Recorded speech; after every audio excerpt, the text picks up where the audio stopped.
हम विज्ञापन तभी देंगे जब हमारे आधार पे आप चलोगे। तो वो कहीं न कहीं फिर जो है आपका इस्टेब्लिशमेंट जो है वो एंटी पीपल हो जाता है, जबकि आपको मूलतः पहले जो काम होता था कि आप पत्रकार हैं, मतलब एंटी गवर्नमेंट हैं, और ये गवर्नमेंट पहले स्वीकार के चलती थी कि नहीं पत्रकार हैं, आलोचना करेंगे ही।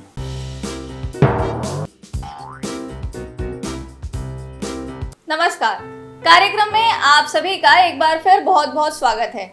जैसा कि आप सभी जानते हैं, रिपोर्टर्स टॉक में हम हर बार प्रदेश के जाने माने पत्रकारों से बात करते हैं और उनकी बातें समाज के लिए, हमारे लिए कैसे कारगर होती हैं, उनकी पूरी जर्नी की कहां से उन्होंने चालू किया था, आज कहां है, और उनकी वो खास स्टोरी जिसने आपको, हमको, सभी को प्रभावित किया है, उसके बारे में उनसे चर्चा करते हैं। तो आज इसी कड़ी में हमारे साथ प्रदेश के जाने माने पत्रकार मनोज सिंह बघेल सर हैं। सर, आपका बहुत बहुत स्वागत है। Thank you so much. तो सबसे पहला तो मेरा यही सवाल रहता है कि कैसे हुई इस पूरी जर्नी की शुरुआत, क्योंकि किसी दूसरे प्रोफेशन के बच्चे जब इसमें आते हैं तो वो बात अलग होती है, लेकिन आप हैं किसान पुत्र, तो किसानी से फिर इसमें आना ये कैसे हुआ?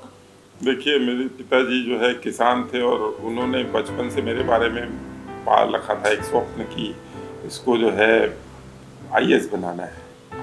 फिर जो है उन्होंने उस तरह से, हालांकि उनको ज़्यादा नॉलेज था नहीं, प्योरली किसान थे, 6वीं 7वीं तक पढ़े थे, और उसके बाद जो है लेकिन एक क्रेज था उनको कि मेरा बेटा जो है वो उसको जो है आईएएस बनाना है। वो कहीं से सुन रखे थे कि आईएएस जो है कलेक्टर होते हैं, उस तरह का, और सर्वोच्च पद होता है। तो वहीं से जो है शुरुआत हुई और उनका सपना था कि कोई बड़ा नाम कमाए, आईएएस बने। उस दिशा में प्रयास भी किए और ग्रेजुएशन के बाद मुझे दिल्ली भी भेजा। वहाँ पे मैं यूपीएससी की तैयारी किया। फिर उसके अटेम्प्ट में मैं इंटरव्यू तक भी पहुँचा, लेकिन अंततः उसमें सफल नहीं हो पाया। और इस बीच में मैं ओवर एज हो रहा था। उसी बीच मैंने अपना प्लान भी सोचा कि अब ओवर एज हो जाने के बाद, क्योंकि मेरे पिताजी बहुत क्रेजी थे कि ठीक है आईएएस नहीं तो कुछ ऐसा जिससे समाज में एक अलग पहचान बने। तो फिर मैं बहुत सोचा कि क्या ऐसा कर सकते हैं जिससे समाज में पहचान बने। तो शुरुआती तौर पे तो जब तक मैं तैयारी करता था तब तक मैं फिर शुरू में कोचिंग क्लास चलाता था, और कोचिंग क्लास के माध्यम से भी मुझे प्रसिद्धि मिली। और उस दौरान काफ़ी सारे मेरे द्वारा पढ़ाए हुए बच्चे राज्य लोक सेवा आयोग की परीक्षा में, संघ लोक सेवा आयोग की परीक्षा में भी 1-2 बच्चे चयनित हुए। तो वो जो है उसने मुझे एक कॉन्फिडेंस दिया। और उसके बाद जब नया राज्य छत्तीसगढ़ बना सन 2000 में, और उसके बाद 3 साल तक कोई परीक्षा नहीं हुई, ओवर एज ही हो रहा था। और उस समय कोचिंग में भी अचानक बच्चों की संख्या कम हुई। तो मेरे प्लान बी के तहत मैंने जो है जर्नलिज्म को चुना। आ जाओ इस पे वही मैं पूछना चाहूँगी, लगभग 11 साल आपने जी तोड़ मेहनत की है पीएससी के लिए, जितनी आपकी और हमारी चर्चा हुई। तो कहीं ना कहीं ये जुनूनी पत्रकार और जो बाकियों से हमको थोड़ा ज़्यादा पता है, ये वहीं से निकल के आया है, ऐसा लगता है।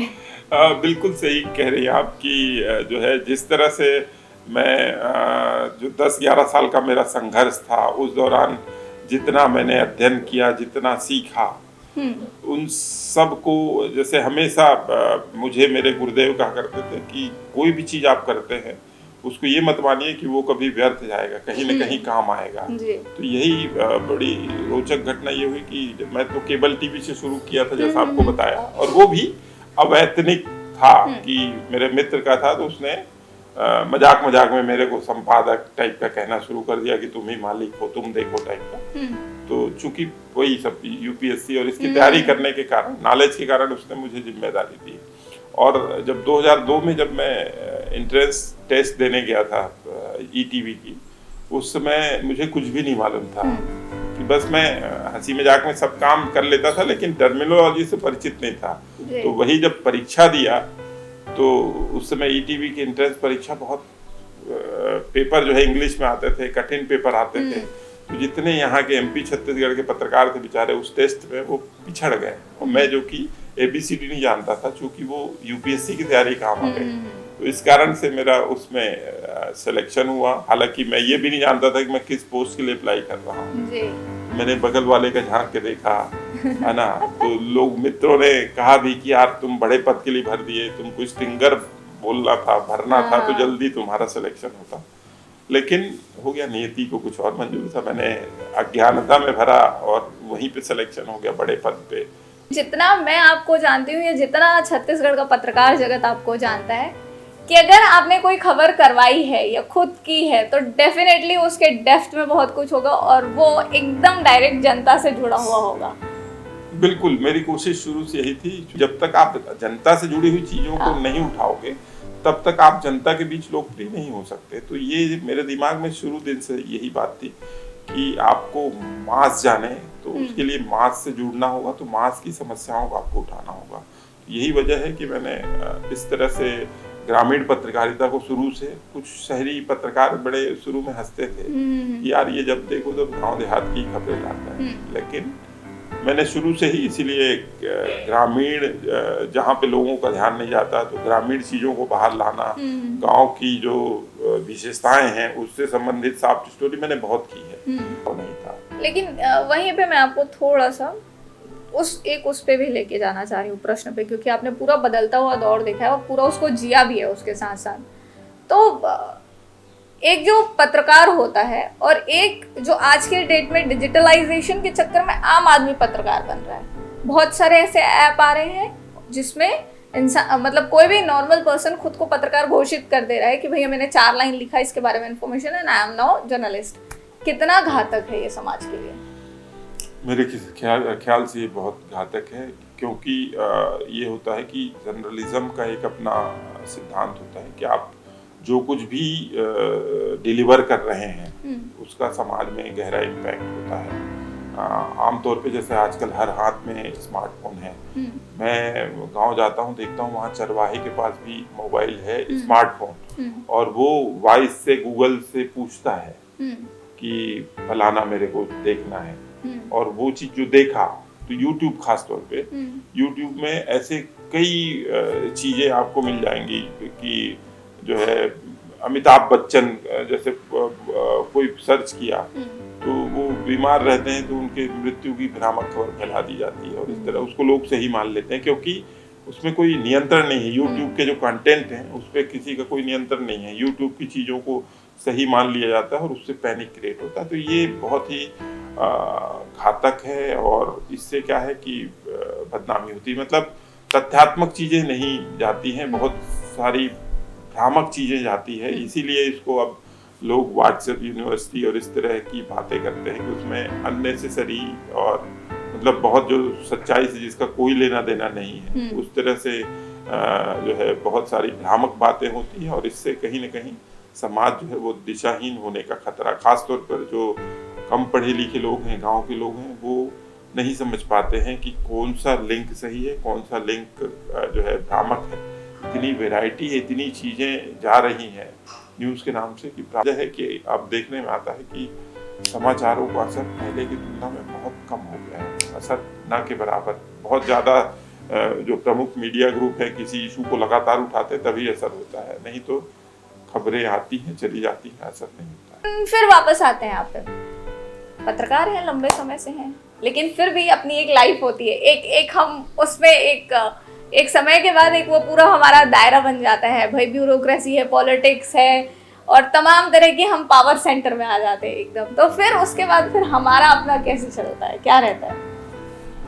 वही रहता है, जैसे जैसे जिम्मेदारियां बढ़ती है, जैसे जैसे आपके कनेक्शन बढ़ते हैं, सोशल कांटेक्ट बढ़ते हैं, जैसा कि आपने कहा पावर सेंटर बन जाते हैं, तो जब आपके ऊपर पूरी जिम्मेदारी होती है तो उस तरह से आपके रिलेशन भी उसी हिसाब से बनते हैं कि ब्यूरोक्रेट्स के साथ उठना बैठना, पॉलिटिशियंस के साथ उठना बैठना, सीएम राज्यपाल के साथ, तो उन सब को समाज जो है एक विशेष दृष्टि से देखता है कि अरे ये तो खिलौना टाइप का मुख्यमंत्री के साथ जाके बैठता है, गप मारता है, चाय पीता है। उस तरह से वो एक्सपेक्ट भी करने लगता है कि अरे मेरे फलाने का ट्रांसफर नहीं हो रहा, यही करा पाएगा। उस चीज से नुकसान भी है कि लोग बहुत एक्सपेक्ट करने लगते हैं कि नहीं ये मेरा ट्रांसफर करा देगा, मेरी पोस्टिंग करा देगा, या मेरे गांव में फलाना काम सैंक्शन करा देगा। जहाँ वास्तव में जरूरत है जो खबर के माध्यम से ऑटोमेटिकली होना है वो अलग है, लेकिन लोग फिर उस चीज का एडवांटेज लेने की सोचने लगते हैं कि नहीं कि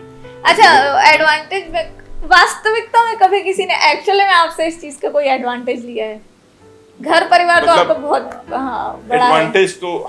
एडवांटेज तो देखिए घर परिवार को मिलता ही है। जैसे मेरा छोटा भाई जो है 2 बार जनपद सदस्य का चुनाव जीता और सीधे उपाध्यक्ष बना, इसलिए तो वो जो कनेक्शन होता है पॉलिटिशियन की, तो आप ऐसी हंसी मजाक में भी बोल दिए कि मेरा भाई जो है वो जनपद सदस्य बन गया है, उपाध्यक्ष के लिए रेस में है, तो ऑब्वियसली कि उनको लगता है कि नहीं थोड़ा सा प्रिविलेज मिल जाता है। कि इनको रखने से ये मैं इनको बुलाइज कर रहा हूँ तो ये मेरे को करेंगे टाइप का, तो थोड़ी बहुत चीजें तो होती है इस तरह की। और डिसएडवांटेज इसका? डिसएडवांटेज तो बहुत है कि आप मतलब जो है परेशान हो जाते हैं। जैसे संडे के दिन, और मैं संडे के दिन पहले जैसे यहाँ अकेले रहता था, संडे के दिन मेरी फैमिली बिलासपुर में थी, संडे के दिन मैं फैमिली के साथ बिताने संडे को पहुँचता था, तो मेरे घर में 10 लोग खड़े रहते थे सुबह से कि भाई मोर यहाँ के लड़का के ना फलाना हो गए, तो मैंने समस्या ले लेके मेरे यहाँ लाइन लगी, तो मैं उसी में उलझ के रह जाता था। और बड़े घर वाले इरिटेट होते थे कि एक दिन के लिए आप आते हो, उसमें भी इधर उधर उलझे रहते हो, लोगों की समस्याएं सुलझाते रहते हो। और एक स्वभाव वही है लोगों को, मतलब कोशिश करते हैं कि मदद हो जाए, जेन्युइन है तो। हाँ, बाकी तो ट्रांसफर पोस्टिंग के लिए तो हम सीधे हाथ खड़ा कर देते थे कि नहीं भाई ये काम हमसे नहीं हो पाएगा, और ये जो है नहीं कराते। वो किसी से बातचीत करना पत्रकार होने के नाते उसका मतलब ये नहीं है कि वो मेरी बात मानने और करने के लिए बात है, सबका अपना सिस्टम होता है और उसके तहत होता है। तो इसी डिसएडवांटेज पे एक बहुत डायरेक्ट सवाल जो मैं मैक्सिमम एक पत्रकार से पूछना हमेशा समझती हूँ सही है कि डिसएडवांटेज जो नॉर्मल है वो तो है, लेकिन कई बार ये होता है कि एक टाइम के बाद पॉलिटिशियन, ब्यूरोक्रेट्स वो चाहते हैं कि थोड़ी चीज़ें हमारे हिसाब से चलती रहें, लेकिन खबर तो खबर होती है और हम आपको जानते भी हैं स्टिंग्स और एकदम विभाग वाले उसके लिए। तो तब जब ये एकदम स्टिंग्स आते हैं, स्टिंग ऑपरेशन आपने कहीं कुछ करवाया किया, उसके बाद फिर कुछ ऐसा अफेक्ट डालने के लिए, तब जो ऊपर से फोन आता है उसका क्या होता है? क्योंकि वो हो ही ना, ये पॉसिबल ही नहीं है। बिल्कुल सही कहा आपने कि थोड़ा सा ये दौर आया है पिछले 7-8 साल से कहें कि आपको की डिलीवर की हुई चीजें कई लोग को चुभती हैं, खासतौर पे सरकारों को। तो थोड़ा अब क्या है कि वही सब की जितनी टेक्नोलॉजी, जितना सेटअप और ये सब जितना मतलब संसाधन बढ़े, उसी हिसाब से मीडिया संस्थान चलाने के खर्चे भी बढ़े हैं। इसलिए ये इस सच्चाई को स्वीकारना होगा कि आपको यदि मीडिया संस्थान रन करना है तो एक बड़ा जो उसका आधार है वो शासकीय विज्ञापन है। तो इस आधार पे जो है आप पे ऊपर दबाव बनाया जाता है कि विज्ञापन तो हम आपको देंगे, लेकिन कुछ खबरों को आपको देखना पड़ेगा टाइप का, कुछ उसको मॉडरेट करना पड़ेगा, कुछ अंडर प्ले करना पड़ेगा जो सीधे सत्ता को चोट करने वाली खबर है। उस तरह की चीज़ों के लिए निश्चित तौर पे आपने जैसा कहा कि दबाव आता है। राष्ट्रीय स्तर पे भी ये हर जगह हो रहा है और प्रादेशिक स्तर पे भी हो रहा है कि जैसे जैसे आप पद में बड़े पहुंचते हैं, संपादक बनते हैं, तो केवल आप रिपोर्टर नहीं रह जाते, फिर थोड़ी सी मैनेजमेंट वाली जिम्मेदारी आती है, तो सारी चीज़ों को थोड़ा बहुत मैनेज करना पड़ता है।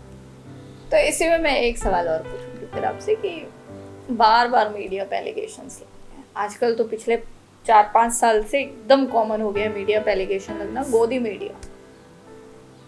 वही वजह है कि जैसा कि मैंने बताया कि ज़्यादा संसाधन होने के कारण और खर्चे बढ़ने के कारण जो है आपको यदि संस्थान चलाना है तो विज्ञापन की जरूरत होगी, और आप विज्ञापन कहीं से ज़्यादा लेंगे तो एक ओबलाइज होने वाला भाव जो रहता है वो, और प्लस उसके आधार पे जो सरकारें अब दबाव डालने लगी हैं कि नहीं भाई हम विज्ञापन तभी देंगे जब हमारे आधार पे आप चलोगे, तो वो कहीं न कहीं फिर जो है आपका इस्टेब्लिशमेंट जो है वो एंटी पीपल हो जाता है। जबकि आपको मूलतः पहले जो काम होता था कि आप पत्रकार हैं मतलब एंटी गवर्नमेंट हैं, और ये गवर्नमेंट पहले स्वीकार के चलती थी कि नहीं पत्रकार हैं, आलोचना करेंगे ही।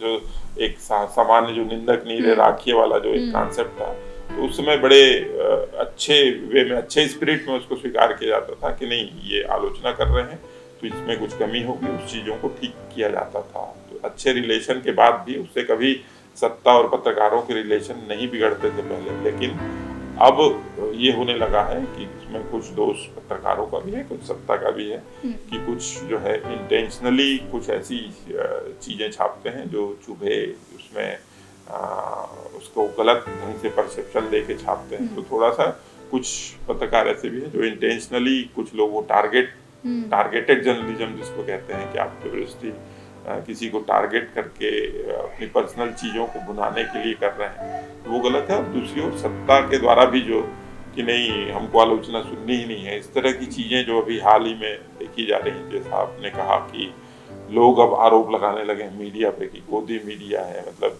सत्ता के गोद में बैठी हुई सत्ता के खिलाफ नहीं छापने वाले, तो 100% तो सही नहीं है, सत्ता के खिलाफ खबरें छपती भी है, लेकिन जैसा कि मैंने पहले बताया कि चूंकि आपकी मजबूरी है कि बिना विज्ञापन के आप चल नहीं सकते, इसलिए कुछ छोटी मोटी चीज़ों को मैनेज करना पड़ता है, थोड़ा सा प्रो गवर्नमेंट होके चलना पड़ता है, प्रो पीपल के बजाय प्रो गवर्नमेंट होके चलना पड़ता है। बिलासपुर से निकला हुआ वो लगभग 21 साल का नवयुवक, उसने 11 साल अपनी पूरी पढ़ाई में दी, फिर 20-22 साल से पत्रकारिता, अब क्या नया रहेगा?